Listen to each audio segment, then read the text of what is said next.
Hello. आज हम president of India का इलेक्शन के रिगार्डिंग देखने जा रहे हैं कि क्या प्रोसेस फॉलो होता है और क्या क्या रूल्स हैं उसके इलेक्शन मेथड को कंप्लीट करने का। फर्स्ट, अगर हम इलेक्शन मेथड ऑफ प्रेसिडेंट के जाने से पहले हमें दो चीज़ें जाननी पड़ेगी कि हमारा जो रिप्रेजेंटेटिव इलेक्ट करने का मेथड है उसमें दो तरह के मेथड्स अवेलेबल हैं, एक डायरेक्ट और सेकंड मेथड है वो इनडायरेक्ट है। अब थोड़ा सा इंट्रोडक्शन देख लेते हैं कि डायरेक्ट में क्या होता है। डायरेक्ट में एक्चुअली क्या होता है कि उसमें जो भी सिटीजन 18 या 18 से अबव हैं वो पार्टिसिपेट कर सकते हैं इलेक्शन प्रोसेस में। जैसे कि हम उसको यूज कहाँ करते हैं, जो लोकसभा के मेंबर ऑफ पार्लियामेंट हैं या विधानसभा का जो लेजिस्लेटिव असेंबली के मेंबर्स हैं उनको इलेक्ट करने के लिए हम डायरेक्ट मेथड का यूज करते हैं, जिसमें कि सारे सिटीजन का पार्टिसिपेशन होता है जो 18 या 18 से अबव एज क्राइटेरिया फुलफिल कर रहे हों। लेकिन जो प्रेसिडेंट हैं हमारे, ठीक है, प्रेसिडेंट के इलेक्शन में इनडायरेक्ट मेथड हम फॉलो करते हैं। और इनडायरेक्ट मेथड में कौन पार्टिसिपेट करता है उसके बारे में जानकारी लेते हैं। और इसमें पहला चीज़ है कि आपको कौन पार्टिसिपेट कर सकते हैं, जो हमारा लोकसभा है एंड राज्यसभा है उसका जो इलेक्टेड मेंबर्स हैं दे कैन पार्टिसिपेट। सेकेंड आपका कौन कर सकता है, जो हमारा स्टेट में विधानसभा है जिसको कि हम लेजिस्लेटिव असेंबली बोलते हैं, they can also participate. Third है आपका क्या कि जो हमारा यूनियन टेरिटरीज है जैसे दिल्ली है, पुडुचेरी है, जहाँ लेजिस्लेटिव असेंबली ऑलरेडी एग्जिस्ट करता है वहाँ के मेंबर पार्टिसिपेट कर सकते हैं। तो नेक्स्ट देखते हैं कि कौन पार्टिसिपेट नहीं कर सकता है। आपका कौन पार्टिसिपेट नहीं कर सकता है इसमें, पहला है कि नॉमिनेटेड मेंबर्स नहीं पार्टिसिपेट कर सकते हैं, चाहे वो लोकसभा का हो या राज्यसभा का हो।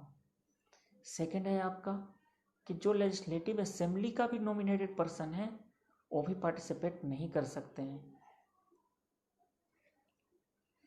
थर्ड है आपका कि जो लेजिस्लेटिव काउंसिल है उसके भी मेंबर पार्टिसिपेट नहीं करते हैं election of the president of India, चाहे वो इलेक्टेड हो या नॉमिनेटेड हो।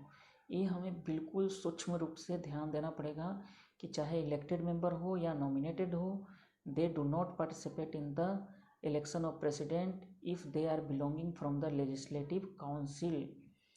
फोर्थ है आपका जो यूनियन टेरिटरीज है उसके भी नॉमिनेटेड मेंबर्स पार्टिसिपेट नहीं करते हैं इन the election of president. Next है आपका कि जो इलेक्शन होता है जिसमें कि मेंबर पार्टिसिपेट कर रहे हैं, जैसे कि एमएलए पार्टिसिपेट कर रहे हैं ऑफ डिफरेंट स्टेट्स या एमपी पार्टिसिपेट कर रहे हैं, उनका जो वेटेज है वोटिंग का वो इक्वल नहीं होता है। बिल्कुल हमें ध्यान देना है यहाँ, क्या ध्यान देना है कि जो वेटेज है वो इक्वल नहीं है सारे मेंबर का।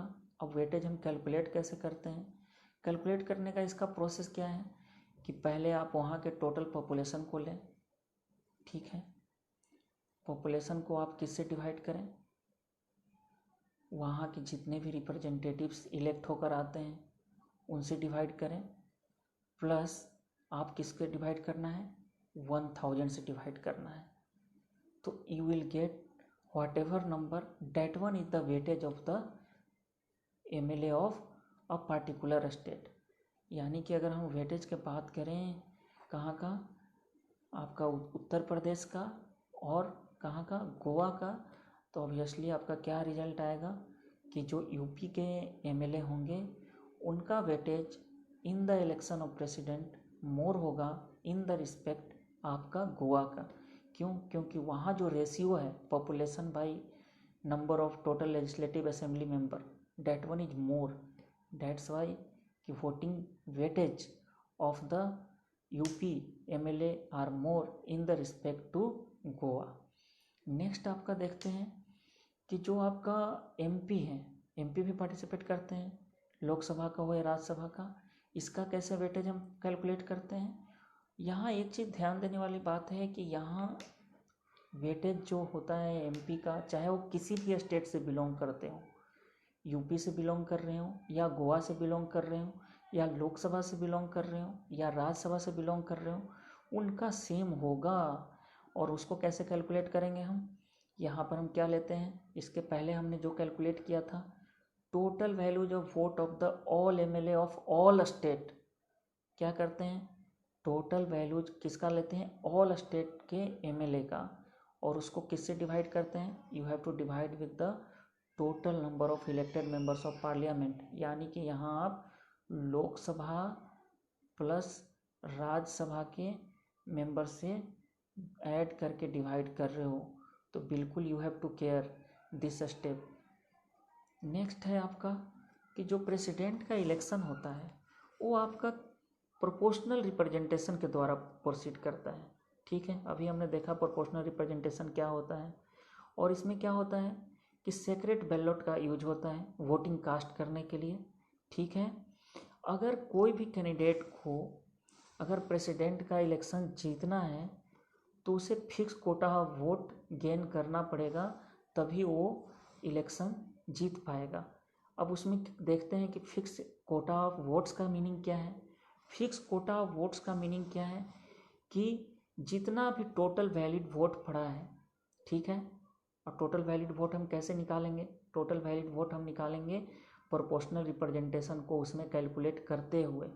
अगर उसको हम 2 से डिवाइड करते हैं, ठीक है, और उससे मोर अगर कोई भी जो रिप्रेजेंटेटिव है जो फाइट कर रहा है प्रेसिडेंट का इलेक्शन गेन किया है अगर वोटिंग, तो वो प्रेसिडेंट बन सकता है। नेक्स्ट हम देखते हैं कि ईच मेंबर जो पार्टिसिपेट कर रहे हैं इलेक्शन प्रोसेस में, उनको एक बैलेट पेपर प्रोवाइड किया जाता है। अब इस बैलेट पेपर का वर्क क्या होता है, काम क्या होता है इलेक्शन में, तो इसमें मार्क किया हुआ रहता है जितने भी कैंडिडेट पार्टिसिपेट कर रहे हैं प्रेसिडेंट के इलेक्शन में। जैसे कि ले लेते हैं हम टोटल 10 पार्टिसिपेट कर रहे हैं, तो यहाँ पर ऑल कैंडिडेट का नाम मेंशन होगा, और जो वोटिंग कर रहे हैं, जो वोटिंग कर रहे हैं, कास्ट कर रहे हैं अपना वोट, वो क्या करेंगे, अपना प्रेफरेंसेस मार्क करेंगे कि फर्स्ट पे किसको रखना चाहते हैं, सेकंड पे किसको रखना चाहते हैं, लास्ट पे किसको रखना चाहते हैं। तो इस तरह से वो क्या करेंगे कि एक जो वोट में पार्टिसिपेट कर रहा है मेंबर, वो क्या करेगा, अपना प्रेफरेंसेस उसमें फिल कर देगा। ठीक है ना। अब देखते हैं कि क्या होता है फर्स्ट फेज में जो होता है काउंटिंग, उसमें क्या होता है फर्स्ट प्रेफरेंस वोट है वो काउंट होता है। फर्स्ट फेज में क्या काउंट होता है, फर्स्ट प्रेफरेंस। अगर फर्स्ट फेज के काउंटिंग के बाद ही कोई कैंडिडेट जो कोटा रिक्वायर्ड है उसको अगर गेन कर लेता है तो क्या हो जाएगा, वो आपका इलेक्टेड हो जाएगा। लेकिन अगर वो कोटा रिक्वायर्ड कोटा को गेन नहीं कर पाता है, उस केस में क्या होगा, उस केस में आपका जो process of transfer of vote है वो मोशन में आ जाएगा। उसमें क्या होता है actually process of transfer of vote में देखते हैं, उसमें क्या होता है कि जो बैलेट है ऑफ द कैंडिडेट जो सिक्योर कर रहे हैं list number of first preference vote, उसको क्या किया जाता है, कैंसिल कर दिया जाता है। यानी कि जो कैंडिडेट जो फाइट कर रहा है इलेक्शन प्रेसिडेंट का और सबसे मिनिमम फर्स्ट प्रेफरेंस गेन किया है, उसका कैंडिडेचर कैंसिल कर दिया जाएगा, और जो फर्स्ट प्रेफरेंस वोट है, ठीक है ना, वो कैंसिल हो गया, और जो सेकंड प्रेफरेंस उसका वोट मिला है वो क्या हो जाएगा, अदर जो कैंडिडेट्स हैं उसको ऐड हो जाएगा। और ये प्रोसेस जब तक कि कंटिन्यू होगा जब तक कि ये कोई भी कैंडिडेट जो फिक्स कोटा है वो गेन नहीं कर ले। अगर वो फिक्स कोटा जैसे ही गेन करता है वो इलेक्शन विनर होगा। इन दिस वे हमारे कंट्री का जो इलेक्शन प्रोसेस ऑफ प्रेसिडेंट है वो कंप्लीट होता है। थैंक्स।